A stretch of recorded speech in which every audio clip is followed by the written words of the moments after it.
ang Bureau of Fire San Carlos uban sa Bank of the Philippine Islands may pahigayon og usa ka fire exit drill dito sa BPI San Carlos Branch, Gustilo Street, ning Dakbayan ubos sa supervisyon sa BFP San Carlos sa pag-imbita sa maong bangko niadtong Setyembre 19, 2013. Kini nga kalihukan may usa sa mga daghan nga kalihukan nga giandam sa BFP San Carlos bilang pagtuman sa fire safety rules and regulations ubos sa Akta Republika 9514 ug nailhan nga Revised Fire Code of the Philippines of 2008.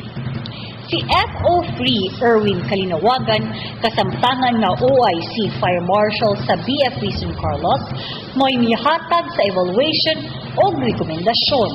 Siya nagkanayon nga ang iyang namatikdan nga ang maong establishmento may usa lamang kapultahan nga nagsilbing entrance o exit o kini delikado sa panahon sa mga emerhensya sama sa sunog.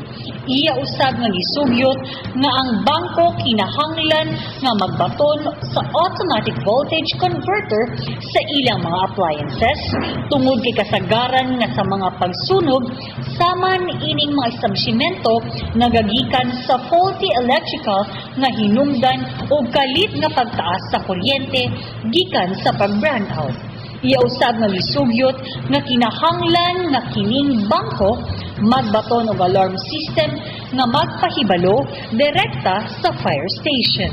Iyang nahibawan nga una pa lang kini nga fire drill nga gihimo sa maong bangko ug iyang gipasalamatan ang mga nagdumala niini.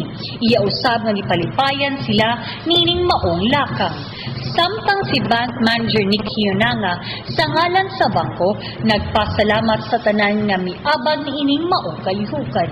Siya nang hinaot nga ang ilang gihimo karon masundan pa o kini ilang himuon nga uban sa mga customers sa mga umaabot nga adlaw o sila makatun sa ilang mga kakulangan aron malikayan kining trahedya.